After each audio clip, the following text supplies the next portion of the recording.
Nakakalungkot may isang kapatiran na nagdadalamhati patungkol sa kanyang anak. Yung anak niyang lalaki kakatapos pa lang ng first year sa college. Lumaki siya sa Christian home, aktibo sa youth ministry. Tumutugtog pa nga sa worship team sa kanilang simbahan. Proud na proud ang buong pamilya noong pumasok siya sa university kasi full scholar. At nakita nila na magiging maganda ang kinabukasan niya. At ang pinakamaganda dito ay matatag din ang kanyang pananampalataya. Pero, pag-uwi niya noong Christmas break, iba na siya. Yung dating mga paninindigan ay wala na. Yung dating pananampalataya ay naglaho na lang. Alam mo kung ano nangyari? Nagsimula lang sa maliit, nakakamiss ng ilang fellowship kasi may bago ng barkada, tapos unti-unting natutong uminom para lang sana makisama. Sabi niya, gusto ko lang naman makisama sa aking kaibigan. Kaya lang yung maliliit na simula na ito ng compromise ay umabot sa puntong hindi na niya nakikilala yung kanyang pananampalataya na dati pinaglalaban pa niya. Alam mo, sabi ng nanay niya, parang hindi ko nakilala ang anak ko. Kaibigan, alam mo, ang problema ay hindi naman naging ibang tao yung kanyang anak.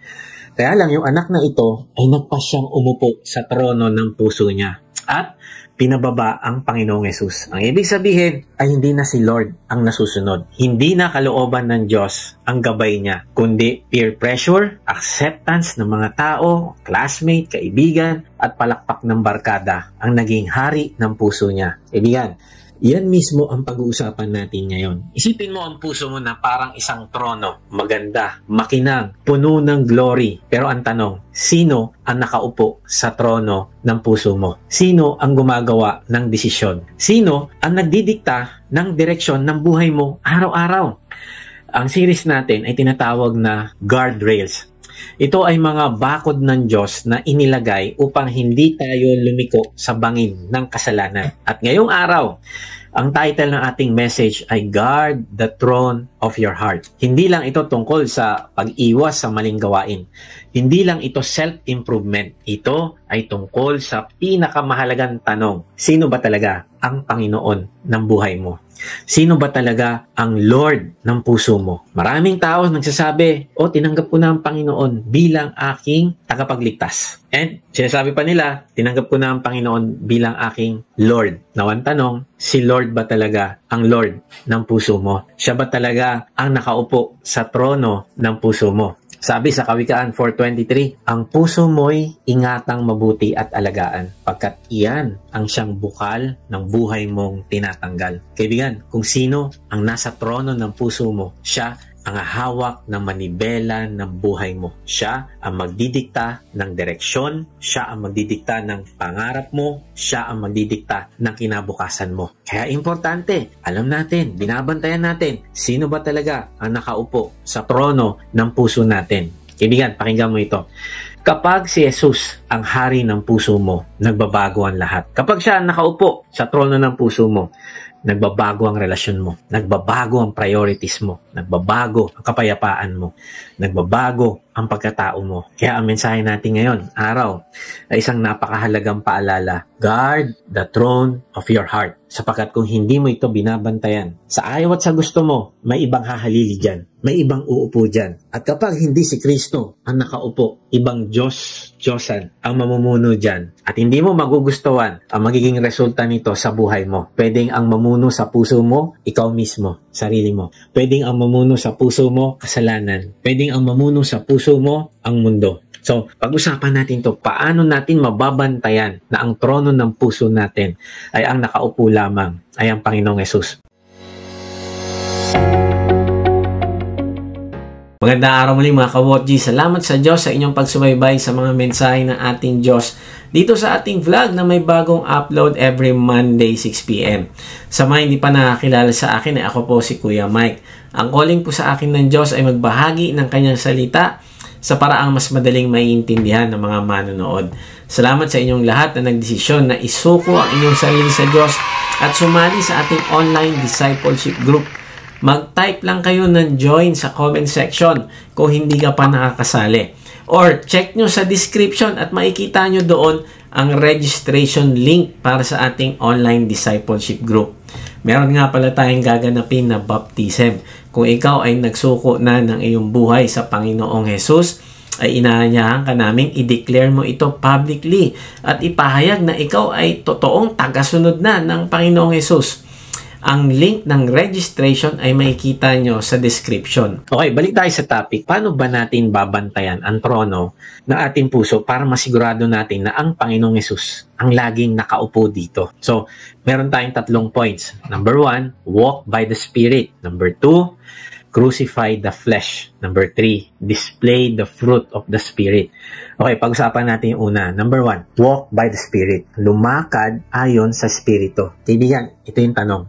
Sino ang nagbibigay ng direction sa'yo ngayong araw? O sa bawat ginagawa mo araw-araw, sino ang nagbibigay ng direction sa'yo at kanino mo kinukuha ang direction na iyon? Sa iyo bang asawa? Sa iyo bang anak? Sa iyo bang boss? Kanino mo kinukuha yung direction mo para sa araw na iyon? Pagkagising mo, kaninang umaga, sino ang nasunod sa'yo? Ikaw ba na gusto mong ikaw ang nangingibabaw ang emotion mo? O ang banal na spirito na tahimik pero gumagabay sa daan ng buhay mo? Ang ibig sabihin ng walk by the Spirit ay buo mong ipinapamuhay ang bawat araw, bawat hakbang, bawat desisyon sa ilalim ng paggabay at kapangyarihan ng Espiritu Santo. Hindi ito parang wala ka nang ginagawa. Hindi ito passive. Ito ay aktibong pakikipagtulungan sa Holy Spirit. Siya ang hari, ikaw ang tagasunod. Siya ang driver, ikaw ang passenger. Kung saan ka gustong dalin ng driver, sasama ka. At kung saan siya dadaan, ay doon ka din dadaan. Halimbawa, nag-convict siya sa'yo, anak, huwag mong ituloy ang deal na ito. May daya sa papeles. May kasinungalingan sa presyo. Hindi ito kalugod-lugod sa akin. Ang tugon mo ay, yes, Lord, susunod po ako. Mas mahalaga ang katuwiran mo kaysa sa kikitain ko, tatanggihan ko ang hindi tama. Yun ang walking by the Spirit. Kapag nag-convict ang Holy Spirit sa'yo, anak, iwasan mo na ang chat na ito. Nagsisimula ka ng mahulog sa tukso at hindi ito nakakalugod sa akin. Hindi siya para sa iyo. Humanap ka ng isang taong kilala ako at nagmamahal sa akin. Now, kung ikaw ay naglalakad ayon sa Espiritu, anong response mo? Yes, Lord, susunod po ako. Kahit masakit, hihinto ako. Ikaw ang hari ng puso ko, hindi ang damdamin ko. Kapag nag-convict ang Holy Spirit sa'yo, anak, huwag mong ibuhos ang init ng ulo mo. Huminga ka muna. Patawarin mo siya. Huwag mong hayaan ang laman ang maghari. Ang tugon mo ay, yes, Lord, susunod po ako. Pipiliin ko manahimik at magpatawad kaysa magalit. Bigyan mo po ako ng kapayapaan. Kapag nag-udyok ang Holy Spirit mula sa iyong conversation time with God, anak, bago ka magdesisyon, manalangin ka muna. Huwag ka basta magmadali, hintayin mo ang gabay ko. Ang response mo ay, yes Lord, susunod po ako. Hihinto muna ako at idudulog ko sa iyo. Ikaw ang driver, ako ay passenger lamang. Susulat mo to, lalagay mo sa iyong I will. Yes Lord, yun ang walking by the Spirit. At ginagawa mo ito, minu-minuto ng iyong buhay. Hindi lang pag na-conversation time ka. Hindi, pagpasok mo sa opisina, habang nasa jeep ka, habang nasa tricycle ka, you walk by the Spirit. Pag sinabi ni Lord, anak, bahaginan mo ng gospel, itong driver ng tricycle, gagawin mo, walk by the Spirit. Tandaan mo ito, walking by the Spirit is not about perfection, but about obedience. Moment by moment, saying, yes, Lord, susunod po ako. Sabi sa Galatians 5:16, basahin natin to. Kaya nga, sinasabi ko, mamuhay kayo ayon sa Espiritu at hindi ninyo susundin ang mga pita ng laman. Kaibigan, hindi ito basta payo lang. Ito ay utos na may kasamang pangako. Ano yung utos? Mamuhay kayo ayon sa Espiritu. Ibig sabihin, kapag mayroong sinasabi sa atin ng banal na Espiritu, kapag may sinasabi sa atin ang Diyos, ginagamit niya ang Espiritu para linawin sa atin ng salita ng Diyos. Ang ibig sabihin nun, nangungusap siya sa atin. Kaya nga, ang tawag natin doon sa ating devotion ay conversation time with God. Kapag nangungusap siya sa atin, pwedeng conversation time natin o kahit nasaan tayo, nag-udyok siya sa atin, ano yung first response natin? Yes, Lord. At kahit bago ka pa mag-conversation time, alam nyo yung pusong binibless ng Diyos, yung bago mo pa buksan yung Bible mo sa umaga, yung sinasabi mo na, yes, Lord. Kahit ano sabihin mo ngayon sa akin, susunod po ako. Yun, yung walking by the Spirit. So kapag namuhay tayo ayon sa Espiritu, tingnan mo, ano yung pangako? Pag ginagawa natin yun, ang sabi dyan, hindi ninyo susundin ang pita ng laman. Kapag sinabi ni Pablo na mamuhay o lumakad ayon sa Espiritu, ang ginamit niyang salita ay nangangahulugan yun na conduct your entire life. Ibig sabihin, hindi lang tuwing linggo, Hindi lang kapag nasa simbahan ka, kundi sa lahat ng oras, sa bahay, sa trabaho, sa eskwela, sa palengke, sa kalsada, moment by moment ay susunod ka sa sinasabi ng Diyos sa iyo. Kapag may sinabi ang Diyos sa iyo, halimbawa sa worship service, ang first response mo, yes Lord, gagawin ko ito. Hindi after 1 year, hindi after 2 years, kung hindi, gagawin mo yun. Susundin mo, paplanuhin mo na, at i-execute mo na. Kanina nung nag-worship kami, kinonvict kami ni Lord. Ang ganda ng challenge. Kasi sabi ng challenge ay within 48 hours, we need to share the gospel. So, ano sabi? Yung walking by the Spirit, first response mo, yes Lord. Kami na aming family, nag-isip ng pangalan na babahaginan namin ng gospel. Kung sino yon. Alam mo, kapag ginagawa mo ito, anong pangako? Hindi ninyo susundin ang mga pita ng laman. Ano yung mga pita ng laman? So for example, sinabi ng Diyos sa iyo, within 48 hours, sabi niya, sumunod ka sa akin, gagawin kitang fishers of men. Magbahagi ka ng gospel. And sasabihin mo, yes Lord. Kapag ginagawa mo yun, hindi mo susundin yung pita ng laman mo. Ano yung pita ng laman? Ang pita ng laman ay yung mga desires natin na salungat sa Diyos. Ito yung desires natin na, Lord, saka na lang. Hindi ako convenient sa ganyan. Hindi pa ako ready sa ganyan. Ang ibig sabihin, hinahayaan mo na ang pita ng laman ang umupo sa trono ng puso mo. Pero tingnan mo yung promise, once na nag-yes ka kay Lord, once na nag-decide ka, once na nag-commit ka, siya ang bahala sa'yo. I-equip ka niya, i-enable ka niya, at by the time na hinakbang mo na yung paa mo, ay doon mo mararanasan na siya ay kasama mo. Ito yung importante. Kapag nag-yes ka kay Lord, you are saying no sa laman mo. Hindi ibig sabihin na mawawala ang tukso o hindi mo na mararamdaman ang tawag ng kasalanan. No, hindi totoo yun. Habang narito tayo sa lupa, merong temptation. Tatawagin pa din tayo ng temptation. Pero kapag lumalakad ka sa Espiritu moment by moment, ay mawawalan na ng kapangyarihan ang kasalanan na kontrolin ka kung sa bawat desisyon mo ang nasusunod ay ang Holy Spirit.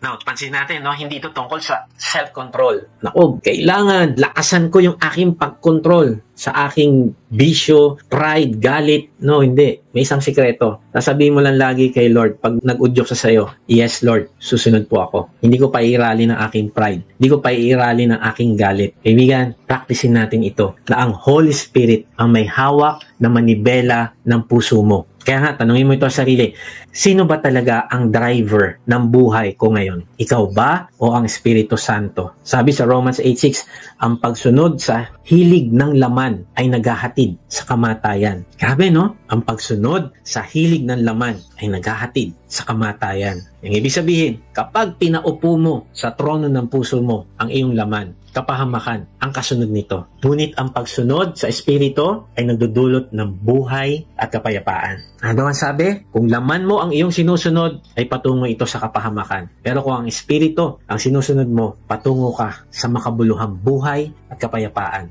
Kaibigan, ayon sa salita ng Diyos, may 3 uri ng tao sa mundo. Tingnan mo kung saan ka nabibilang dito. Kasi yung magiging sagot mo dito ang magtatakda ng kung ano ang mangyayari sa buhay mo sa hinaharap. Ang unang tao ay natural man. Ano ibig sabihin? Tingnan natin yung picture. Ito yung klase ng taong hindi pa nanampalataya at tinanggap si Kristo bilang tagapagligtas. Isipin mo, ang puso niya parang isang trono na kung saan sarili ang nakaupo. Siya ang nagdidesisyon sa lahat. Siya ang nagdidesisyon patungkol sa relasyon niya. Kung sino ang gusto ko, yun yung gusto ko. Siya ang nagdidesisyon sa kanyang career, sa kanyang pera, sa kanyang values. Lahat hawak niya, pero walang sentro, walang direksyon. Magulo. Pag titignan mo yung mga dots na nandyan, sabog-sabog, nakakapagod, nakaka-frustrate. Ganito yung buhay ko dati. Walang direksyon. Ako nasusunod sa lahat ng gusto ko.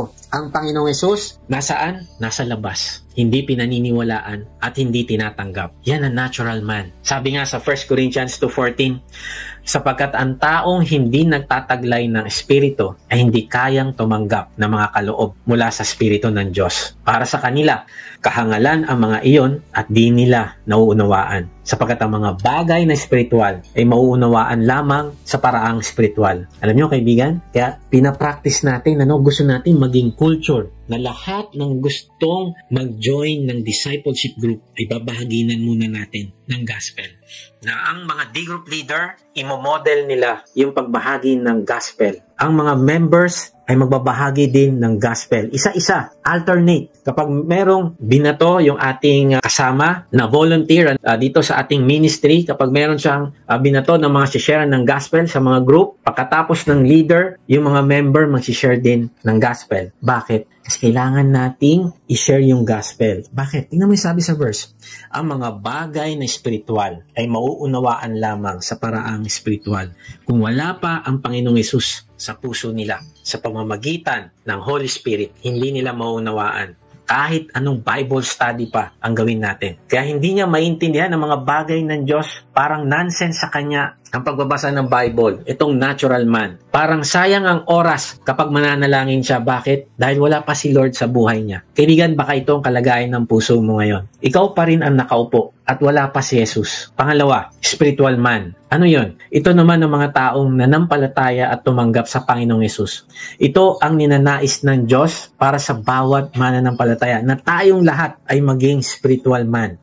Dito si Lord na ang nakaupo sa trono ng puso. Ang sarili, ano nangyari? Bumaba na sa trono at kusang nagpapasakop sa kanya. Kaya tingnan mo, lahat ng bahagi ng buhay niya, yan, tingnan mo yung mga maliliit na dots, yung bilog-bilog sa paligid niya, nakaayos yung kanyang relasyon, yung kanyang desisyon, yung kanyang priorities, nakasentro sa Panginoong Hesus. Kung ano yung sasabihin ng Panginoong Hesus sa kanyang relasyon, yun ang susundin niya. Alam niyo, noong araw, nung nakilala ko ang Panginoong Hesus at napag-aralan namin ito na kailangan ang nakaupo sa trono ng puso ay ang Panginoong Hesus. And then sabi ko, Lord, ikaw na yung center. Ikaw po yung pauupuin ko. Ikaw yung masusunod. Kung ayaw mo nitong relasyon ko na ito, bibitawan ko ito. Binitawan ko yung relasyon. Kung ayaw mo itong klase ng business na papasukin ko dahil ito hindi nakakalugod sa iyo, hindi ko ito papasukin. Ikaw po yung masunod. Kung ikaw yung gusto mong i-prioritize ko at hindi yung trabaho o kung sino man, ikaw po yung ipa-prioritize ko. Ikaw yung center ng buhay ko. Ikaw po yung nakaupo. Ganun yung spiritual man. Ang nakaupo sa trono ng puso natin ay ang Panginoong Hesus. Sabi sa 1 Corinthians 2:15, nauunawaan ng taong nagtataglay ng espiritu ang kahalagahan ng lahat ng bagay. Ngunit hindi siya nauunawaan ng taong hindi nagtataglay ng espiritu. Makikita mo sa buhay niya na siya ay bumaba sa trono niya at hinahayaan ang Panginoong Hesus ang magdesisyon para sa kanya. Ang spiritual man, ang kilos niya, ang salita niya, ang relasyon niya ay patunay na si Lord ang hari. Kaibigan, nakikita ba sa buhay mo ang pamumuno ng Panginoong Hesus? Kita ba ng pamilya at kapitbahay mo na siya ang nasa trono ng puso mo? Pangatlo, carnal man. Ito yung nakakalungkot. Ito yung tao na tinanggap na si Kristo bilang tagapagligtas. Pero siya pa rin ang nakaupo sa trono. Nasa buhay niya si Lord. Oo, pero nakatabi lang. Hindi siya ang hari. Parang may power struggle sa puso niya. Si Lord nandyan, pero itinatabi ang sarili, balik sa trono. Now, anong resulta? Frustration, pagkatalo, at paulit-ulit na inconsistency. Tingnan mo yung mga dots, magulo. Kapatid, ito masakit. Maraming Kristiyano ang nabubuhay sa ganitong kalagayan. Mahal nila ang Panginoong Hesus, naniniwala sila sa Kanya, nagsiserve pa nga minsan, pero sa araw-araw, sino ba talaga ang nagdidesisyon? Hindi si Kristo, kundi sila pa rin. Kaibigan, baka hindi mo namamalayan na nasa puso mo ang Panginoong Hesus, pero hindi pala siya ang nakaupo sa trono mo. Simulan mo ibigay ang trono ng puso mo sa Kanya ngayon. So, paano nga ba tayo lalakad ayon sa Espiritu sa araw-araw? Start your day with surrender. Sabi sa Awit 5:3, sa kinaumagahan, O Yahweh, tinig ko'y iyong dinggin, at sa pagsikat ng araw, tugon mo'y hihintayin. Kaibigan, sa pagsikat ng araw, bago mo buksan ang cellphone mo, bago mo isipin ang to-do list mo, unahin mong isuko ang trono ng puso mo sa Panginoong Hesus para sa araw na iyon. Sabihin mo, Lord, ano pong direksyon nyo para sa akin ngayong araw na ito? Ikaw po ang manguna sa akin. Ikaw ang hari ng araw kong ito. Kaibigan, sino ang una mong kinakausap tuwing umaga? Ang Diyos ba? O ang cellphone mo? O ang asawa mo? O ang anak mo? Number 2, develop the habit of asking, what would Jesus do? Kung gusto mo na mamuhay ayon sa Espiritu, moment by moment, tatanungin mo ito. Kahit nasaan ka, bahay, trabaho, kung nasa gym o sa palengke, kahit nasaan ka, tatanungin mo to, Lord, what would Jesus do? Kung ikaw ang nasa posisyon ko ngayon, anong gagawin mo? Sabi sa Colossians 3:17, at anuman ang inyong gagawin o sasabihin, gawin ninyong lahat sa pangalan ng Panginoong Hesus at sa pamamagitan niya ay magpasalamat kayo sa Diyos Ama. Hindi lang ito tungkol sa malalaking desisyon, kundi kahit sa maliliit din. Gaya nung kung paano ka sasagot sa anak mo, paano ka magre-react sa traffic, paano ka kikilos kapag na-offend ka sa katrabaho mo. Lord, anong gagawin mo? What would Jesus do? Kung sa tingin mo, hindi sasagot ng pabalang ang Panginoong Yesus, then, ganun din ang isa pamuhay mo. Yun yung walking by the Spirit. Dito nakikita ang character ng isang taong pinaghaharian ng Holy Spirit. Hindi dahil sa, ang dami kong ministry, ako'y day group leader, ako'y umaattend pag Sunday, ang dami kong ginagawa, busy ako. Kaibigan, may iba pang picture na mas mahalaga. Yung araw-araw mong ginagawa, yun ang mas importante. Yung ginagawa mo na hindi ka nakikita ng day group members mo, yung ginagawa mo na hindi ka nakikita ng asawa mo, yung ginagawa mo na walang ibang nakakita sa'yo, yun ang mas importante. Kung ikaw ba ay talagang sumusunod sa udyok ng banal na spirito sa buhay mo. Kaibigan, kung titignan ng ugali mo kahapon, masasabi ba ng iba na si Jesus ang nag-dictate ng kilos mo? Learn to recognize yung boses ng Holy Spirit sa iyo. Kailangan mo malaman kung hindi na ikaw ang nakaupo sa trono ng puso mo. Kapag ramdam mo yung frustration, kapag nararamdaman mo yung anxiety, kapag nararamdaman mo yung urge na ikaw ang mag-control ng lahat, alam mo, kadalasan, sign na yan, na umuupo ka ulit sa trono mo. Kapag na-anxious ka o nagmamadali ka gawin yung isang bagay, ang ibig sabihin yan, red flag na yan. Ang ibig sabihin, ikaw na yung umuupo sa trono mo at tinatabi mo na naman si Lord. Pinapababa mo na naman siya sa trono. Kaibigan, kailangan nating matutunan yung mga trigger. Kailangan nating matutunan yung mga signs na ang sarili natin yung nasusunod na. Kailangan nating ma-detect ito sa buhay natin upang mapanatili natin na ang Diyos ang nakaupo sa trono natin at hindi tayo. Number 4, learn to recognize the Spirit's voice through Scripture. Sabi ni Jesus sa John 16:13, ngunit pagdating ng Espiritu ng katotohanan, papatnubayan niya kayo sa buong katotohanan, sapagkat ang sasabihin niya ay hindi mula sa kanyang sarili, kundi ang kanyang narinig. At ipahahayag niya sa inyo ang mga mangyayari sa hinaharap. Ang Espiritu ay hindi kailanman kontra sa salita ng Diyos. Kaya kung gusto mong lumakad ayon sa Espiritu, kailangan mong kabisaduhin at isapuso ang salita ng Diyos. Ang Biblia, ang ating mapa, at ang Espiritu, ang ating gabay. Number 5, cultivate sensitivity to the Spirit's promptings through prayer. Sabi sa 1 Thessalonians 5:17, manalangin kayo ng walang patid. Hindi ibig sabihin nito na nakapikit ka buong araw. Ang ibig sabihin, meron kang attitude ng dependence at communication sa Diyos. Habang naglalakad ka, habang nagluluto ka, habang nag-aaral ka, habang nagtatrabaho ka, lagi kang bukas sa pakikipag-usap mo sa Diyos. So, paano ba natin babantayan ang trono ng ating puso para masigurado natin na ang Panginoong Yesus ang laging nakaupo dito? Una, walk by the Spirit. At pangalawa, crucify the flesh. Ito ang pinakamahirap na bahagi ng pagbabantay sa trono ng puso natin, kaibigan. Madalas, ito ang gustong skip ng marami. Pero kung seryoso tayo, na ang Panginoong Yesus na ang mauupo sa trono ng puso natin, ay hindi natin pwedeng iwasan ang katotohanan ito na kailangang ipako sa krus ang ating laman. Ang ibig sabihin ng crucified the flesh ay ang intentional na pagpapapako sa makasalanang pagnanasa ng ating lumang pagkatao. Ito ay ang araw-araw na pagtanggi sa sarili, pagpapasan ng krus at pag-alis ng sarili sa trono. Kikilalanin natin ang gawa ng laman at pagsisikapan na huwag itong pagharian sa ating buhay at aktibo mong tatanggalin ang sarili mo sa trono ng iyong puso. Kapag ipinapako natin ang laman, nililinis at binabakante natin ang trono para ang Panginoong Yesus lamang ang mamumuno. Alam mo, kapag ginagawa mo ito, ikaw ay magkakaroon ng direksyon. Hindi mo kailanman sasabihin na, Lord, mali po itong ginawa ko. Nagkamali po ako. Kasi tingnan niyo po yung nangyari sa buhay ko. Hindi. Maganda, mabuti na nangyayari sa atin, pwede nating matiyak na yun ang tamang direksyon. Bakit? Kasi kung sumunod ka sa Panginoong Yesus, sumunod ka sa banal na Espiritu, kahit kailan, Hindi mo masasabing nagkamali ka ng desisyon mo. Pero kung sarili mo yung sinusunod mo, may mga pagkakataon na talagang kailangan mo magduda. Kung ito ba'y naka-align sa sinabi ng Diyos o hindi. Pero kung may nangyaring problema sa iyo dahil sa pagsunod mo sa sinasabi ng Diyos sa iyo, pwede mong matiyak sa sarili mo, tama ito. Meron lang tinuturo ang Diyos sa akin, kaya ako dumadaan dito. Pero nasa tamang direksyon ako. Yun yung mahalaga, kaibigan. Sabi sa Galatians 5:24, at ipinako na sa krus ng mga nakipag-isa kay Kristo Jesus ang kanilang laman at ang masasamang hilig nito. Tandaan natin, ang sinabi sa talata na ang mga nakipag-isa na sa Panginoong Jesus, ang ibig sabihin, sila ang mga nanampalataya at tumanggap sa Panginoong Jesus bilang kanilang Panginoon na tagapagligtas. Now, ano sabi dyan? Ipinako na ang kanilang laman at ang mga hilig nito. Now, anong ipinako nila na pagnanasa ng laman? Okay, basahin natin yung Galatians 5:19-21.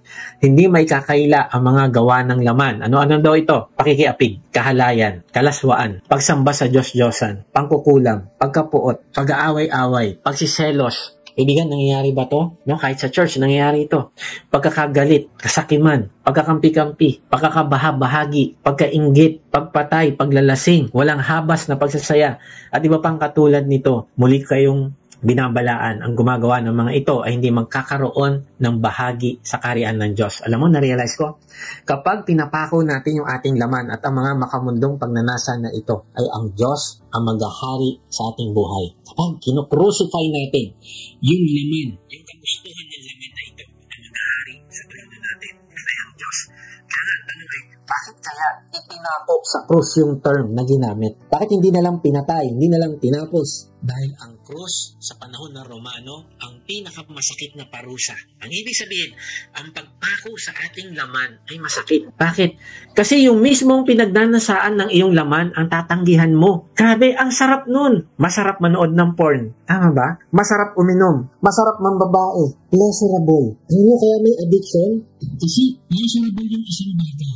Kaya ka na-addict sa isang bagay kasi nagbibigay yun sa iyo ng pleasure. Kaya babalik-balikan mo siya.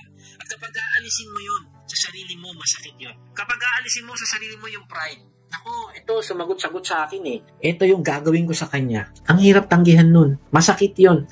Kasi nasanay ka na maging violente sa pagsagot. Napiplease mo yung sarili mo na nagbibigay ng pleasure yun sa laman mo. Nagbibigay ng pleasure yun sa iyong ego. Hindi pwede ito. Ako ang tama. Ako ang dapat niyang sundin. Ako ang dapat i-honor. Hindi siya dapat ganyan. Ako dapat ang bida. Bakit yung iba nagiging bida? Dapat ako, kaibigan, masakit yun. Kaya nga, ang ginamit na term, crucify. Kasi masakit. Yung pag-crucify sa Panginoong Yesus, inako niya yun.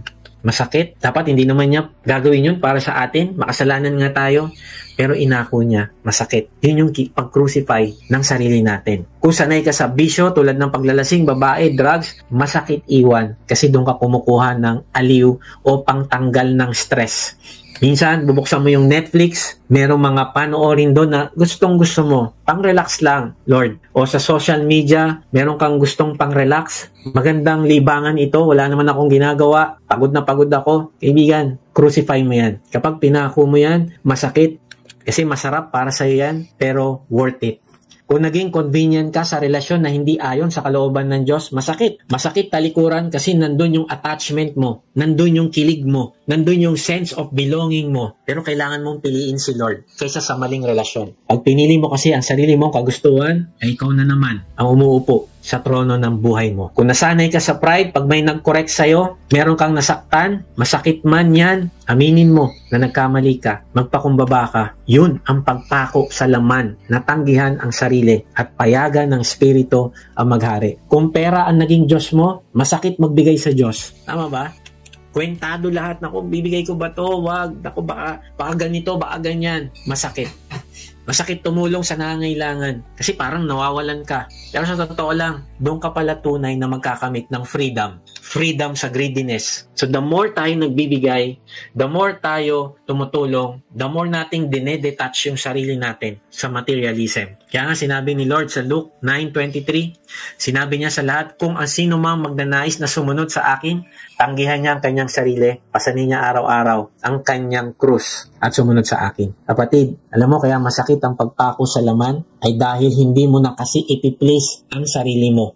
Yung dating gustong-gusto mo, yung dating convenient na paraan na ginagawa mo ay kung hindi ito nakakalugod sa Diyos, ay hindi mo na ito gagawin. Kaya masakit. Kundi pipiliin mo ang Panginoon, ang masunod at hindi ikaw. Kahit pag gustong-gusto mo gawin ng isang bagay na yon. Kaya na, isipin natin, ano ba yung bagay na gustong-gusto kong ginagawa kahit hindi naman ito kalooban ng Diyos? O baliktarin natin, ano ba yung bagay na gustong ipagawa sa akin ng Diyos pero hindi ko magawa-gawa kasi ako pa rin yung nakaupo sa trono. Ayokong mapahiya, ayoko may masabi ng tao sa akin, ayoko mapagtawanan, kaya ayoko muna gawin ito. Kaibigan, crucify your flesh. Ang sakit ng pagsuko, pansamantala lang, pero ang kagalakan ng pamumuno ni Kristo sa iyo ay walang hanggan. Yung joy na maramdaman mo dahil mas pinili mo ang Diyos ay ibang level ito, kapatid. At ang bonus, mararanasan mo pa kung paano siya kikilos sa iyong buhay. Now, ano ba ang mga ipapako natin na pagnanasa at gawa ng laman? Ayon sa talata, pakikiapid, kahalayan, kalaswaan, hindi lang ito pisikal, pati sa cellphone din. Pornography, secret chats. Maaaring meron kang mga sikretong chat kahit alam mong may asawa ka na. At maaaring iniisip mo harmless kasi chat lang naman eh. Wala naman kami ginagawang masama. Pero alam mo, ang danger, hindi mo namamalayan, nahuhulog ka na sa kanya sa maling relasyon. Pagsamba sa Diyos-Diyosan, hindi lang ito rebulto. Pwedeng career, pwedeng pera, like sa social media, image, o approval ng barkada. Kung meron kang mas pinahalagan kaysa sa Diyos, yan ang iyong Diyos-Diyosan. Pangkukulam, pwedeng horoscope o feng shui muna. Para swertihin tayo, mag-feng shui tayo. Para sa'yo, yan ang iyong God. Small God. Pagkapuot, pag-aaway-away, galit, family feuds, office politics, unforgiveness, kasakiman, pagkakampi-kampi, pagkakabahabahagi, pagkainggit. Bakit sila may ganito, kami wala? Dapat kami rin. Kaibigan, kailangan nating ipako ang ating pagkainggit sa iba. Paglalasing, walang habas na pagsasaya. Kaya nga itong babala ni Pablo. Basahin natin yung verse 21. Ang gumagawa ng mga ito ay hindi magkakaroon ng bahagi sa kaharian ng Diyos. Pansinin mo, na ginamit ni Pablo ang salitang gumagawa. Ibig sabihin, naging lifestyle na niya gawin ang bagay na ito. Hindi ito yung nagkamali minsan. Hindi ito yung nag-fall o nadapa. Ang ibig sabihin ng gumagawa ay patuloy na namumuhay. Lifestyle. Walang pagsisisi. Walang pagbabago. Kaibigan, ang talata na ito ay hindi ito para takutin yung mga taong nanampalataya kay Kristo na nadadapa. Kung hindi ito ay babala laban sa lifestyle na pinamumunuan ng laman. Kasi kapag yun ang direksyon ng buong buhay mo, malinaw na si Jesus ay hindi pa ang hari sa trono ng puso mo. Kaibigan, tandaan mo ito.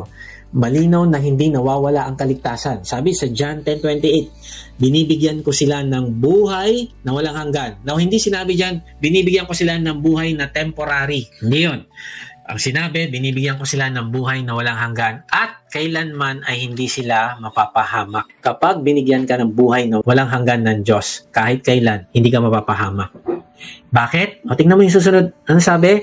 At hindi sila maaagaw sa akin ninuman. Ito yung reason. Ayon sa talata, walang makakaagaw sa iyo mula sa Kanya kapag niligtas ka na ng Diyos. Ang ibig sabihin ay ang totoong ligtas kay Kristo ay ligtas na magpakailanman. Pero ang ebidensya ng tunay na kaligtasan ay hindi doon dahil nag-acceptance prayer ka. Ang tunay na ebidensya ng kaligtasan ay merong bunga ng pagbabago sa iyo. Hindi ibig sabihin perfect ka, pero may direksyon ng pagsuko at paglago sa Espiritu. Kaya sinasabi ni Pablo, kung ang pattern ng buhay mo ay pagsunod sa laman, hindi sa Espiritu, baka hindi mo talaga tinanggap si Kristo bilang iyong Panginoon, bilang iyong master o authority na sinusundan mo araw-araw. Kaibigan, tanong mo ito sa sarili. Alin sa mga gawa ng laman ang tahimik na umuupo sa trono ng puso mo? Ano ang pinakamaingay na tukso sa akin ngayon? At handa ba akong ipako ito para kay Jesus? Kung sisilipin ng pamilya ko ang puso ko, masasabi ba nilang si Kristo ang hari o ang aking sarili? Isipin mo ito, kaibigan. Ang puso mo ay parang isang kaharian. May hari ang Panginoong Jesus. At siya na ang nagtagumpay sa krus. Natalo na niya ang rebelde. at kaaway. Pero kahit tapos na ang digmaan, may mga maliit na rebellion. Para mga gerilya na nagtatago sa kabundukan ng iyong kaluluwa. Bigla na lang sumusulpot sa tukso. Kahit nanalo na ang Panginoong Hesus sa puso mo, may mga gerilya na dumarating. Temptation, galit, inggit, mga bisyo. Now, ano yung tungkulin mo? Siyempre, hanapin mo yung mga rebelde. Patayin mo yung kanilang pag-aalsa. Crucify the flesh. Hindi mo pwedeng hayaang manatili sila. Kasi kahit maliit, kaya nilang guluhin ang buong kaharian ng puso mo. Kung sinasabi mo, Lord, ikaw na yung nakaupo rito. Therefore, kung merong mga temptation, kung merong mga opportunity, o mga spontaneously, biglang merong nag-cut sa'yo sa daan, and then nandyan yung temptation mo na magmura sa isip mo. Hindi, sa isip ko lang naman eh. Okay lang yun. Hindi ko naman siya binusinahan, di ko naman siya hinabol. Andito lang naman sa isip ko yun eh. Minumura ko lang naman siya sa isip ko eh. Ibaba mo yung sarili mo. Yun yung sinasabing patayin mo yung mga gerilya na yan. Arestuhin mo sila. At sabihin mo, Lord, hindi ko papayagan na sila yung umupo. Hindi ko papayagan na ako po yung umupo at pababain na naman kita sa trono ng puso ko.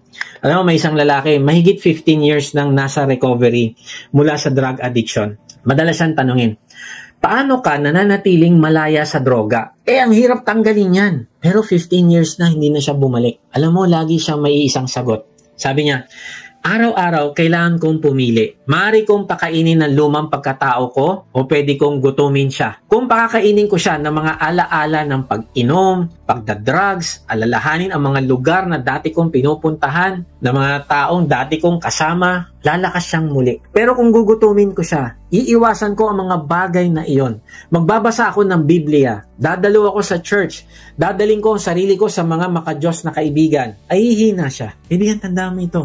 Ang laman ay hindi tuluyang mamamatay sa buhay na ito, pero maaari mo siyang panatilihing nakapako sa krus sa pamamagitan ng iyong araw-araw na desisyon. Sa sandaling tumigil kang gawin yon, sisimulan niyang bumalik sa buhay mo. Sa sandaling siya ang paiiralin mo, babalik siya, lalakas siyang muli. Sa sandaling siya yung pakakainin mo, aalalahanin mo yung mga nakaraan. Ako, ang sarap nun na dati ginagawa namin ito, dati ganito. Aalalahanin mo siya unti-unti. Nako, pinapababa mo na ang Panginoong Hesus sa trono ng buhay mo. Maya-maya ikaw na naman ang nakaupo. Kaibigan, crucify the flesh. Sabi nga ni Martin Luther, to resist the flesh is to nail it to the cross. Although the flesh is still alive, it cannot very well act upon its desires because it is bound and nailed to the cross. Kaibigan, ang laman ay parang bilanggo. Buhay pa, pero nakapako. Ngayon, ang tanong, buhay ba siya sa buhay mo at nakakawala o nakapako siya? Pag nakapako siya, hindi niya kayang gumalaw. Kung hindi mo siya papakawalan, ikaw ang may choice. Ikaw ang magdi-decide araw-araw. Lalakad ka ba ayon sa spirito at ipapako mo ba ang laman mo? Kasi kung hindi, ikaw na naman ang uupo sa trono ng puso mo. Paano mo papakawalan yung flesh mo? Every time na sinusunod mo siya, siya ang umuupo sa trono at hindi ang Panginoong Hesus. Pag sinabi ng Diyos, patawarin mo siya, pero ikaw pa rin yung nasunod. Nako, di ko pa kaya. Huwag muna. Then, sino nauupo sa trono? Ang nauupo sa trono, ikaw at hindi ang Panginoong Hesus. Kaya nga, tandaan mo ito, kaibigan. Kapag pinapako natin ang laman, hindi naman tayo nawawalan ng isang mabuting bagay na pinagdadamutan tayo ng Diyos. Hindi ganun yun. Kapag pinapako mo ang makamundong pagnanasa ng laman mo, ay sa kabaliktaran pa nga, nagkakaroon ka ng mga bagay na mas higit pa sa inaalala mo. Mas napapabuti ka pa. Mas nagkakaroon ka ng purpose, nagkakaroon ng meaning ang buhay mo, nagkakaroon ng direction. So, paano ba natin practical na ipapako yung ating laman araw-araw? Number 1, identify what needs to be crucified. Sabi sa Awit 139:23-24, O Diyos, siyasatin niyo ako upang malaman niyo ang nasa puso ko. Subukin niyo ako at alamin ang aking mga iniisip. Tingnan niyo kung ako ay may masamang pag-uugali at patnubayan niyo ako sa daang dapat kong tahakin magpakailanman. Hilingin mo sa Diyos na ipakita kung aling kasalanan, ugali o pagnanasa ang nakikipag-agawan sa trono ng iyong puso. Lord, gusto ko pong mapapurihan ka sa aking buhay. Suriin mo po ang aking puso. Kaibigan, kailan mo huling sinabi kay Lord, Lord, examine my heart. Tignan niyo po, kung ikaw pa po ba ang nakaupo o ako na. Kaibigan, pwede itong pride, pwede itong selos, pwede itong bisyo, masasamang habits, galit, o mga sikretong kasalanan na ikaw lang ang nakakaalam. Kaibigan, kailangan mo itong i-identify at pangalanan. Kasi kung hindi mo ito papangalanan, hindi mo ito maipapako. Tanungin mo ito sa sarili. Kapag sinisiyasat ba ng Diyos ang aking puso ngayon, ano kayang ipapakita niya sa akin na kailangan ipako? Number 2, make a deliberate decision to put it to death. Sabi sa Romans 6:11, at dahil na kay Kristo Jesus na kayo, ituring ninyo ang inyong mga sarili na patay na sa kasalanan at nabubuhay na para sa Diyos. Kaibigan, sabihin mo sa Diyos, Lord, ang kasalanang ito ay wala ng kapangyarihan sa akin. Patay na ito. Sa tulong mo ay tatalikdan ko ito. Ako ay nabubuhay na para sa iyo. Number 3, remove the fuel that feeds your flesh. Sabi sa 1 Corinthians 15:33, huwag kayong paloloko. Ang masasamang kasama ay nakakasira ng mabuting pagkatao. Kaibigan, kung may mga tao, lugar o gawain na laging nagdadala sa iyo sa tukso, putulin mo na. Oo, masakit. Pero mas masakit kung ito ang magpapahulog sa'yo. Halimbawa, kung ang barkada mo laging nagyaya sa mga gawaing hindi kalooban ng Diyos. Kung ang cellphone mo nagdadala sa'yo sa maling content. Kung ang trabaho mo ay laging nagtutulak sa'yo sa pandaraya. Gawin mo yung matapang na desisyon para kay Lord. Gumawa ka ng practical na paraan para gawin mo ito. Para maiwasan mo ang mga ito. Number 4, replace destructive patterns with godly one. Sabi sa Ephesians 4:22-24, iwan na ninyo ang dating pamumuhay, hubarin na ninyo ang inyong dating pagkatao na nasisira dahil sa masasamang pagnanasa. Magbago na kayo ng diwa at pag-iisip. At ang dapat ninyong isuot ay ang bagong pagkatao na nilikhang kalarawan ng Diyos at nahahayag sa matuwid at banal na pamumuhay ayon sa katotohanan. Kaibigan, tandaan mo ito. Hindi sapat na tumigil ka sa masasamang gawain. Ulitin ko, hindi sapat na tumigil ka sa masasamang gawain. Hindi na ako maninigarilyo, hindi na ako magdadrugs, hindi na ako mabababae. Hindi sapat yon. Kailangan mo ring simulang gawin ang mabuti. Kung may hinubad ka, ay may susuotin ka na bago upang hindi ka manatiling nakahubad. Kasi pag natili ka nakahubad, kukunin mo pa rin yung dating damit mo na madumi. Hindi, pag hinubad mo na siya, palitan mo na agad ng bago para hindi mo na balikan yung dating maduming suot. Kung tinanggal mo na ang galit, palitan mo na yun ng pagpapatawad.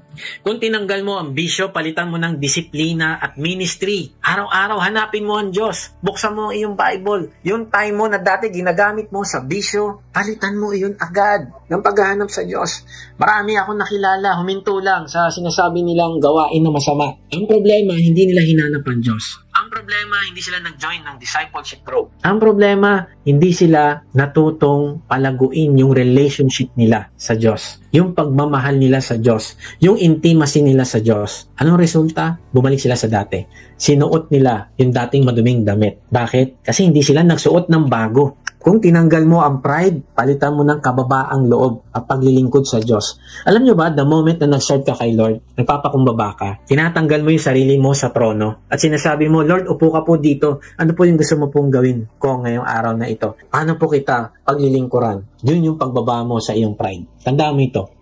Kapag pinapako mo ang laman, masakit, pero ang bunga ay kalayaan at kapayapaan. Kapag pinakawalan mo ang laman, masarap sa simula, pero ang bunga ay pagkabihag at kapahamakan. Kapatid, simulan mo magkaroon ng tapat na pakikipag-usap sa Diyos tungkol sa kung ano ang kailangang ipako sa krus sa buhay mo.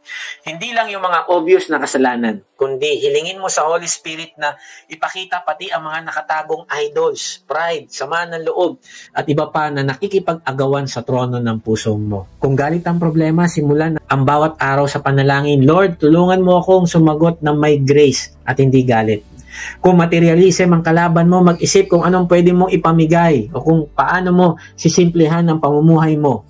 Kung ang trap mo ay paghahanap ng approval ng iba, magsanay kang gumawa ng tama. Kahit walang nakakakita o pumapalakpak sa'yo. Kasi every time nagagawa ka ng ministry and then aantayin mo yung sasabihin sa'yo ng iyong D-group leader o ng ibang tao, dapat pansinin nila kasi ito yung ginawa ko. Every time na ginagawa mo yan, pinapairal mo pa rin yung sarili mo. Kaya nga, gumawa ka ng isang bagay na walang nakakaalam. Panalangin mo yung kapatid mo, mga kasamahan mo sa D-group, panalangin mo sila, walang nakakakita niyan, kundi ikaw lang, kundi ang Diyos lang. So yan yung mga gawin mong ministry. Hindi mo kailangan na i-post mo pa sa social media para lang masabi nila na, ang galing naman nito, tagasunod ni Lord. No, crucify the flesh. Tandaan mo ito.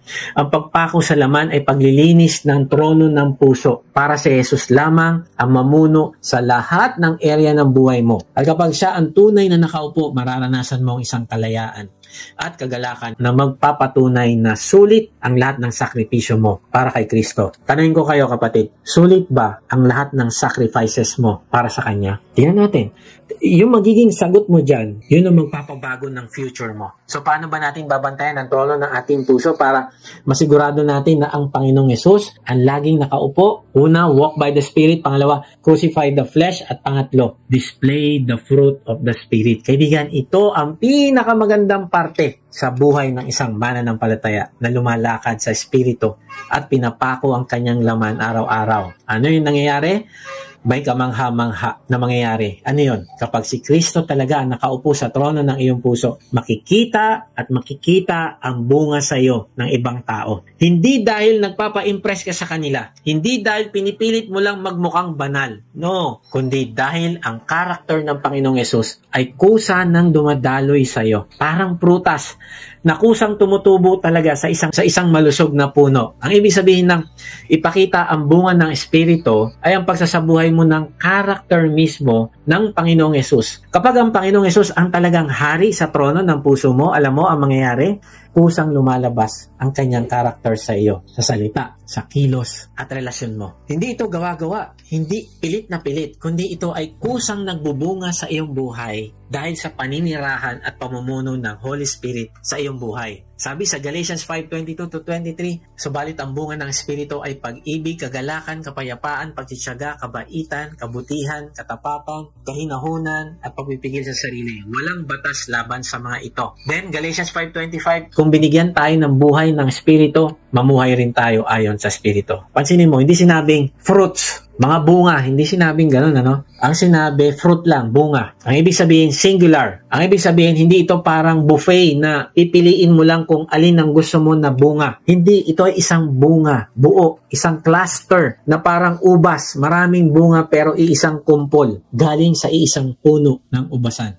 At pansinin mo rin, ang sabi, bunga, hindi ginamit yung gawa. Ang ibig sabihin, ang works ay produkto ng sariling effort.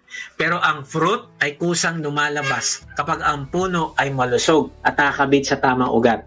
Wala kang makikita ang puno ng mansanas na pinipilit maglabas ng mansanas. Kailangan kong maglabas ng apple. Hindi. Kung malusog ang puno, kusang lalabas ang bunga. Tama ba yon?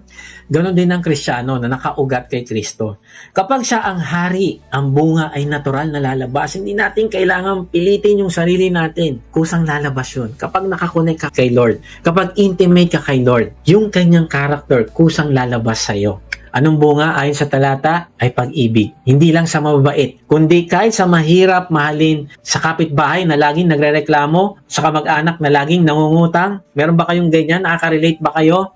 Ang kusang lalabas sa'yo, pag-ibig. Ano pa? Kagalakan. Hindi dahil walang problema, kundi dahil alam mong nasa kamay ka ng Diyos kahit tight na ang budget. Kapayapaan, meron kang peace. Yan ang isa sa mga bunga. Kahit may baha, kahit may traffic, at problema sa pamilya, may katahimikan sa loob mo dahil ang Panginoong Yesus ang hari. Pagtsatsaga, kahit paulit-ulit kang nasasaktan, kaya mo magtiis dahil nakikita mo ang gantimpala ng Diyos. Kabaitan at kabutihan, pag-alok ng pagkain sa kapitbahay, pagbigay ng oras para makinig sa kaibigan, katapatan, hindi ka nalalamang kahit may pagkakataon kasi tapat ka sa Panginoong Yesus. Kahinahunan, marunong huminahon, kahit gustong-gusto mo nang sumigaw sa traffic kasi pasaway yung mga drivers. Pagpipigil sa sarili, hindi ka nagdadala ng init ng emosyon, hindi ka nagpapadala sa tukso dahil si Kristo na ang nagkokontrol sa iyo. Kaibigan, kapag tinitignan ng pamilya mo ang iyong buhay, bunga ba ng laman o bunga ng Espiritu ang nakikita nila? May isang lalaki, hirap na hirap palaguin ng kanyang mga tanim na kamatis. So, anong ginawa niya? Bumili siya ng mga kamatis sa palengke. Tapos, tinali niya sa mga sanga ng halaman yung mga kamatis. So, mula sa malayo, ang tingin ng kanyang mga kapitbahay, ang ganda nung kamatis na yon. Namangha sila. Sabi nila, grabe, ang daming bunga ng kamatis. Pero nung lumapit sila, nakita nila, nakatali lang yung mga bunga. Peke lang yung pagkakakabit. Ganyan mismo ang nangyayari kapag tayo lang ang pilit na gumagawa ng sarili nating bunga. Kaya mo magpanggap na mabait sa harap ng tao. Kaya mo nga mag-lead ng D-group, pero hindi ka pala intimate kay Lord. Tama ba? May kakilala ako, ang ganda ng mga family features nila sa social media, pero may malaking problema sa kanilang mag-asawa. May pangangalunya, may unforgiveness, may pride, pero kayang magpanggap na mag-lead sa church. Kayang magpanggap na masaya kapag may nanonood na ibang tao. Tama ba? Kaya mo magpanggap na matiisin sa harap ng mga tao sa loob ng D-group. Pero kapatid, aminin natin, nakakapagod ang magpanggap. Makikita nila ang tali. Kita nila na hindi galing sa loob yung bunga, kundi gawa-gawa lang. Ang gusto ng Diyos na bunga sa buhay mo at sa buhay ko ay yung galing dito sa loob. Na sobrang intimate ka kay Lord, mahal na mahal mo siya. At dahil mahal mo siya, nagbubunga na iyon ng paggawa. Yun yung totoong bunga na hindi nakatali. Yung nakatali lang, naku, madaling maano yan. Magka-problema ka lang, aayaw ka. May magawa lang sa'yo yung member na hindi maganda, mag-aaway kayo, magre-resign ka. Kaibigan, ng artificial kindness, fake joy, forced patience, ang lahat ng yan, pansamantala lang. Pero sa kabaliktaran, ang tunay na bunga ay tumutubo mula sa loob, palabas. Hindi mula sa labas, paloob. Walang ganun. Kapag ang puno ay malusog, ang ugat ay malalim. Kaya nga dapat pinapalalim natin ng pinapalalim araw-araw yung relasyon natin sa Diyos. Lord, gusto po kitang makilala. Tulungan mo akong makilala po kita. Tulungan mo akong mag-grow yung aking pagmamahal sa iyo araw-araw. Kapag ganito yung puso natin, tutulungan ka ng Diyos na palaguin yung pagmamahal na yun sa puso mo. At mag-overflow yun. At minsan makikita ng iba, grabe, busy-busy ka na. Andayin mo nang ginagawa. Pagod ka na, pero nasa-serve ka pa rin. Kasi galing na yun dito. Lumalabas na sa puso. Nakakuha na ng tamang sustansya kay Lord. Lumalago na lumalago. At dahil lumalago na lumalago, lumalabas na siya. Ganyan din ang Kristiyano. Na si Kristo ang hari ng puso. Araw-araw, moment by moment, nagpapasakop sa banal na spirito. Sila ang mga nagbubunga ng kusa na galing sa spirito. Sila yung mga tipong tao na minsan sasabihin nila, parang di ko nakilala yung sarili ko. Ibang-iba na ako ngayon. Bakit? Di mo namamalayan kasi na nagbubunga na yung pakikipag-ugnayan mo sa Diyos. Hindi mo kailangan magpanggap. Kusa yun na lalabas sa'yo. Ang trabaho mo ay kumonek. Ang trabaho mo ay magbabad sa presensya ng Diyos. Ang karakter ni Lord mismo, ang kusa at tuloy-tuloy na dadaloy sa tao na nagpapakumbaba sa Kanya, bumababa sa trono at tinataas ang Diyos sa buhay niya. At ang bonus ay makikita ito ng ibang tao. Mabibigyan mo ng glory ang Diyos dahil dito. Alam niyo si Stephen, isa sa mga unang martir ng pananampalataya. Sabi sa Gawa 6:5-8, nalugod ang buong kapulungan sa panukalang ito, kaya't pinili nila si Esteban. Isang lalaking lubos ang pananampalataya sa Diyos at puspos ng Espiritu Santo. Pinagpala ng Diyos si Esteban at pinagkalooban ng kapangyarihan. Kaya't nakakagawa siya ng maraming kababalaghan at himala sa harapan ng madla. Pansinin niyo, ang description, maraming kababalaghan at himala sa harapan ng madla. Bakit? Kasi ang description sa kanya, puspos ng banal na spirito. Hindi ito tungkol sa kanyang karisma. Hindi ito tungkol sa kanyang galing magsalita. Hindi ito tungkol sa talino o talent. Alam mo, nakikita sa kanya, puspos siya ng espiritu. Ang ibig sabihin, hinahayaan niya na ang mag-control ng buhay niya, moment by moment, ay ang banal na espiritu. At dahil dito ay anong resulta? Lumalabas ang bunga ng espiritu sa kanyang buong pagkatao. Nang siya ay kinasuhan ng maling paratang, dinala sa Sanhedrin. Paano siya nag-respond? Gawa 6:15. At ang lahat ng nakaupo sa Sanhedrin ay tumitig kay Esteban at nakita nila ang kanyang mukha, na tulad sa mukha ng isang anghel. Kahit na may banta ng kamatayan, hindi takot, hindi galit ang nakita sa kanyang mukha, kundi kapayapaan at kagalakan ni Kristo. Alam niyo kung ako yon? Baka nanginginig na ako sa takot, nagwawala ako sa galit, o naghahanap ako ng paraan para makaligtas. Pero si Esteban, iba. Relax. Lord, kasama ito. Yung suffering mo, Lord, kailangan ko makasama sa suffering mo. Kung sinabi mong gawin ko ito, gagawin ko ito. Magsasubmit ako sa'yo. Walking by the Spirit. Susunod ako sa'yo. Iko-crucify ko yung laman ko na gustong tumakas sa responsibility. Iko-crucify ko yung laman ko na ayaw masaktan, kapalit ng paglilingkod sa'yo. Susunod ako sa'yo. Yun yung nakita ng mga Sanhedrin. Yun yung nakita ng mga pinuno doon sa Sanhedrin. Ang mukha niya ay kumikislap sa presensya ng Diyos. Ano pa yung bunga ng pagpapasakop niya sa banal na spirito. Sa kanyang pangangaral, puno siya ng wisdom at pagmamahal na galing sa Panginoong Hesus. Gawa 6:10. Ngunit hindi nila kayang salungatin ang karunungang kaloob ng spirito kay Esteban. Kaibigan, hindi lang siya matapang, kundi puspos ng wisdom. Kaya niyang harapin ang mga nag-aakusa, pero ang paraan ng kanyang pagsagot, hindi pang-iinsulto, hindi mura, kundi salita ng espiritu na puno ng katotohanan at pagmamahal. Sa harap ng kamatayan, nagpakita pa din siya ng pagmamahal sa kaaway. Gawa 7:59-60. At habang binabato nila si Esteban, ninalangin siya ng ganito: Panginoong Hesus, tanggapin mo po ang aking espiritu. Lumuhod si Esteban at sumigaw na malakas, Panginoon, wag mo po silang pananagutin sa kasalanang ito. Grabe, isipin mo ito, kaibigan. Habang binabato hanggang mamatay, hindi sumpa, hindi paghihiganti, kundi panalangin ng pagpapatawad ang lumabas sa kanyang bibig. Ito yung sinasabing pinapakita niya, dinidisplay niya ang glory ng Panginoong Hesus sa buhay niya. Pag-ibig para sa kanyang mga kaaway. Kaibigan, kapag nasasaktan ka, merong mga taong umaway sa'yo. Merong mga taong nang maliit sa'yo, nasaktan ang pride mo. Paano ka nagre-respond? Nilalagay mo ba ang Panginoong Hesus sa trono ng puso mo? O bigla mo siyang pinapababa at ikaw yung umuupo? Hindi. Hindi pwede ito mangyari. Hindi ako pwede magpalamang. Kaibigan, kailangan mo i-display yung character ng Diyos sa buhay mo. Kapayapaan sa gitna ng matinding pagdurusa. Yun yung nakita natin kay Stephen. Kahinahunan at pagpipigil sa sarili na nagawa lamang niya dahil si Kristo ang namumuno sa kanyang puso. Kaibigan, hindi ito gawa-gawa. Hindi ito dahil sanay siya mag-control ng sarili niya. Ito ay overflow ng isang pusong si Kristo ang hari. Sabi nga ni Martin Luther, it would have been enough to mention only the single fruit of love. For love embraces all the fruits of the Spirit. The fruit of the Spirit is not of free will, but only as far forth as our will is made free by grace. Ang ibig sabihin, lahat ng bunga ng Espiritu ay nakapaloob sa pagmamahal. Kaibigan, tanong mo ito sa sarili, kapag may tukso o pagsubok, ano lumalabas sa akin? Bunga ng laman o bunga ng Espiritu?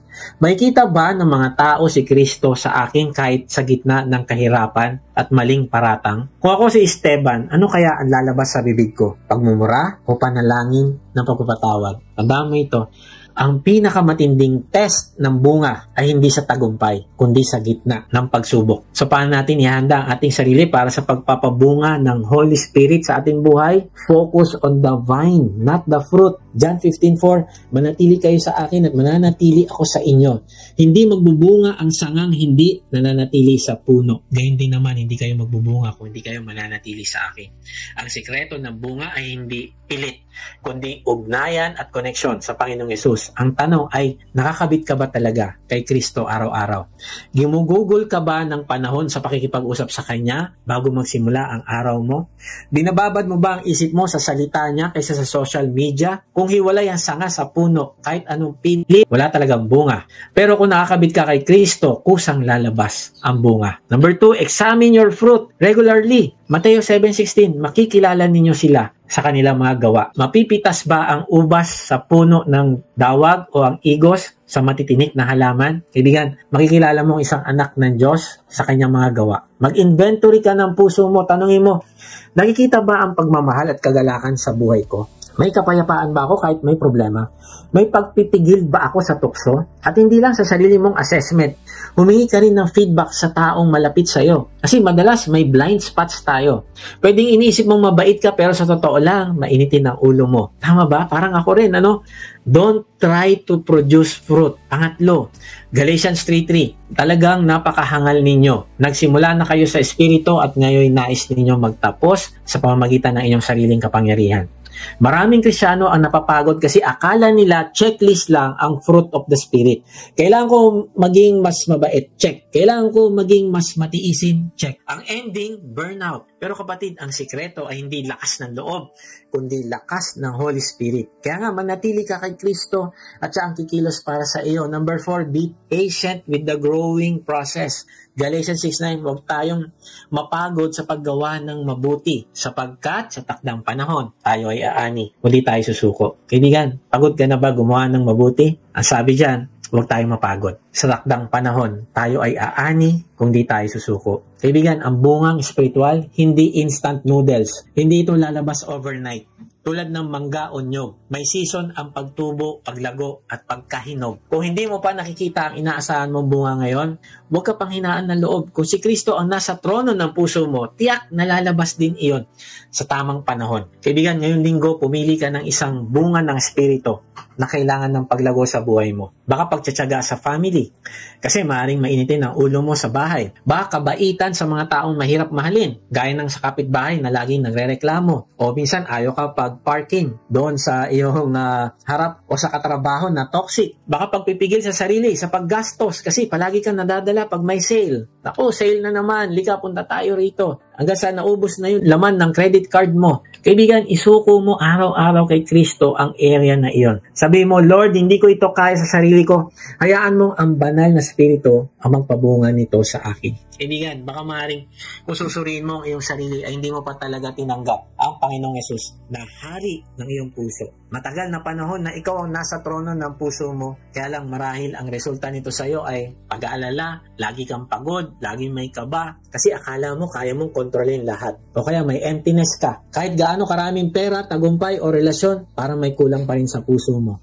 O kaya pagod ka sa walang katapusang pagsisikap. Sinusubukan mo lahat, career, acceptance ng tao, pleasure, pero bakit parang hindi pa rin sapat? Bakit parang hindi pa rin ako masaya? Kaibigan, baka ikaw ito. Na si Kristo nasa labas pa rin ng buhay mo at ikaw nakaupo pa rin sa trono ng puso mo. Kaibigan, merong nakadisenyo na ginawa ang Diyos na uupo sa trono ng puso mo. Siya ang nagmahal sa iyo ng higit pa sa kahit sino. Siya ang namatay para bayaran ng kasalanan mo. Siya ang muling nabuhay upang bigyan ka ng kapatawaran, kapayapaan, at buhay na walang hanggan. Kilala mo ba siya? Ang pangalan niya ay si Jesucristo. Hindi lang siya guro, hindi lang siya magandang halimbawa. Siya ang anak ng Diyos, hari ng mga hari. At siya lamang ang may kakayahan na magpuno ng emptiness sa iyong puso. Pero ito yung katotohanan, hindi ka niya pipilitin. Siya ay kumakatok ngayon sa iyo, naghihintay para sa iyo na mag-decide ka, na bumaba ka sa trono mo at papasukin mo siya sa puso mo at paupuin mo siya dyan.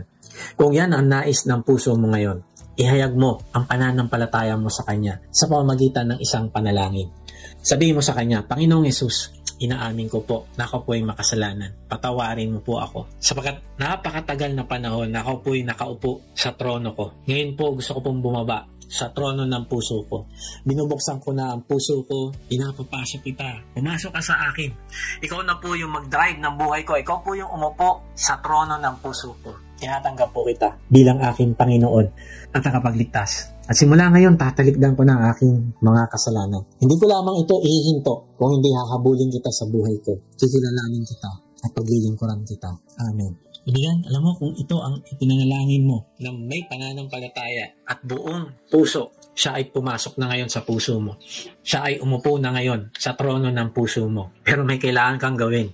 Huwag mo siyang hayaang bumaba ulit at kunin yung trono na yon. Huwag mo hayaan na ikaw na naman yung uupo. Kung sumabay ka sa panalangin natin, bilang pananampalataya at pagtanggap mo sa Panginoong Yesus, mag-iwan ka sa comment section ng salitang accept para makilala ka namin at masama sa aming panalangin para sa iyong paglagawang spiritual. Kung na-bless ka naman sa message na ito, inaanya kita mag-subscribe sa aking YouTube channel upang ma-notify ka pag may bago na kaming video.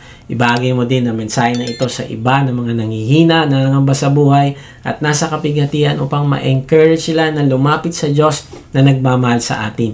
Kung gusto mo namang mas makilala pa ang Diyos, sumama ka lang sa aming online discipleship group. Type mo lang ang salitang join sa comment section or check mo ang registration sa link sa description.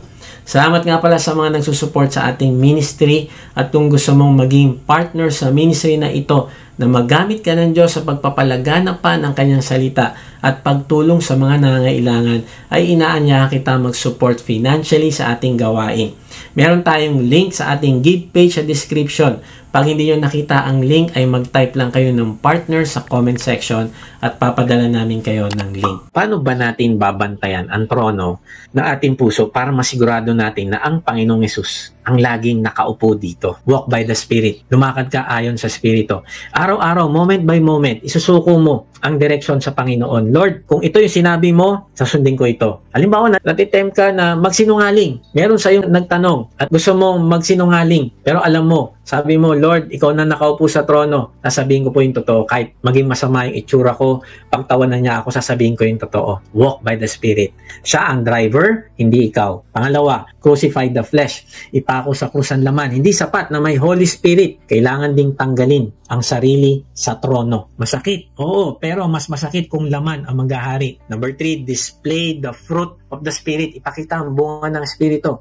Hindi gawa-gawa, hindi peking nakatali, kundi kusang lumalabas ang karakter ni Kristo kapag siya ang hari ng puso mo. Tandaan mo ito, kung sino ang nakaupo sa trono ng puso mo, siya ang magdidikta ng direksyon ng buhay mo. God bless po.